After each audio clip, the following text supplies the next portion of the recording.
Le pôle Île-de-France-Ouest Ramsay Santé est composé de 3 établissements MCO, médecine, chirurgie obstétrique. Les 3 établissements sont les suivants. Le premier est l'hôpital privé de l'Ouest parisien sur la commune de Trappes. Le deuxième, l'hôpital privé de Parly 2 au Chesnay. Et enfin, l'hôpital privé de Versailles sur la commune de Versailles. Ces 3 établissements regroupent 720 lits et places, représentent 1200 salariés et 365 médecins travaillent à nos côtés. Ces 3 établissements sont animés à travers un projet médical de pôle, dit PMP, qui leur permettent d'être complémentaires dans le cadre de leur prise en charge, tout en visant individuellement l'excellence de certaines de leurs spécialités. En tout et pour tout, nous avons hospitalisé 350 patients Covid.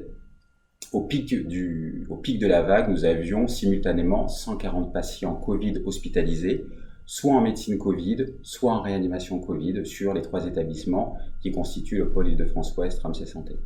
Notre organisation spécifique s'est réfléchie dès le samedi 7 mars, puisque nous avons activé à la fois nos plans blancs et nos cellules de crise. Nous avons travaillé en lien avec nos commissions médicales d'établissement pour pouvoir à la fois définir des circuits spécifiques au sein de nos services des urgences pour pouvoir identifier des flux dits Covid et non Covid. Nous avons également travaillé sur nos capacités de lits de médecine Covid de manière à essayer de trouver le maximum de lits de médecine en capacité de prendre en charge en hospitalisation des patients atteints du Covid. Nous avons tout et pour tout eu 94 lits dédiés à la prise en charge des Covid dans nos établissements et nous avons également travaillé avec nos médecins, anesthésistes et réanimateurs pour pouvoir augmenter le plus possible nos capacités de lits de réanimation puisque à l'origine, c'est 21 lits de réanimation disponibles au sein du pôle Île-de-France-Ouest et nous avons augmenté nos capacités pour arriver à passer de 21 lits à 56 lits de réanimation, c'est-à-dire 35 lits de réanimation supplémentaires. Donc sur l'hôpital privé de Parly 2 et l'hôpital privé de l'Ouest parisien, nous avons étendu nos capacités de réanimation historiques.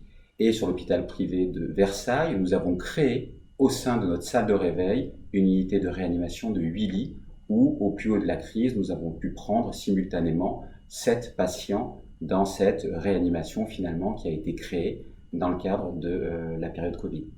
Dès le vendredi 13 mars, nous avons déprogrammé l'ensemble des interventions prévues. Nous avons mis en place une grille d'évaluation bénéfice-risque permettant à chaque praticien d'associer à l'indication opératoire une évaluation de la nécessité de prendre en charge le patient maintenant plutôt que dans un second temps. Chacune de ces grilles bénéfice-risque a été présentée en réunion de concertation pluridisciplinaire RCP de manière à confirmer la nécessité de prendre en charge le patient maintenant, pendant la période Covid, plutôt que dans un second temps, après la crise sanitaire. Nous avons maintenu nos prises en charge pour tous les patients nécessitant une prise en charge en urgence, l'évaluation pour les patients, comme je vous le disais précédemment, semi-urgents, et tous les patients à risque de perte de chance ou atteints d'un cancer ont continué à être pris en charge par des principes de distanciation auprès de nos secteurs opératoires et d'hospitalisation durant toute la période de la crise sanitaire. Aujourd'hui, l'évaluation bénéfice-risque est toujours en place au sein de notre établissement. Les chirurgiens continuent à annoncer leur souhait de prendre en charge un patient au bloc opératoire. Les réunions de concertation pluridisciplinaire se réunissent toujours toutes les semaines pour pouvoir évaluer les grilles bénéfice-risque et confirmer la nécessité de prendre en charge le patient maintenant plutôt que dans les prochaines semaines. Contrairement au début de la crise sanitaire, nous avons réinterrogé l'ensemble des patients qui avaient été déprogrammés pour réévaluer la nécessité de les prendre en charge maintenant ou encore de les reporter à une date ultérieure. Comme vous avez pu le voir, le filtrage à l'entrée de nos établissements est maintenu. Tous les patients et les visiteurs sont invités à porter un masque chirurgical dans l'enceinte de nos établissements.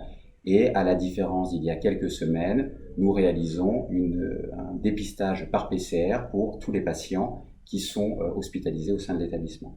Je crois que cette crise aura permis à tous les professionnels qui depuis des années s'expriment sur les difficultés qu'ils rencontrent par des contraintes de réduction de tarifs ou diverses mesures qui vont dans un sens d'économie. Je crois que notre système de santé reste fragile, il est même très fragile, et nous portons beaucoup d'espoir autour du Ségur de la santé. Et je crois que ce Ségur de la santé qui s'ouvre au moment où je vous parle, finalement s'ouvre parce qu'on a tous été au front dans le cadre de cette crise sanitaire et que plusieurs ont probablement entendu une voix qui était portée, mais manifestement pas suffisamment, pour peut-être enfin reconsidérer le modèle économique de nos établissements dans la perspective de continuer à améliorer sans relâche la prise en charge des patients qui nous font confiance. Je pense qu'il est prématuré de tirer les premiers enseignements de la crise sanitaire. En revanche, ce que j'ai pu vivre durant toutes ces semaines, c'est une satisfaction d'avoir pu travailler avec tous les acteurs concourant aux soins.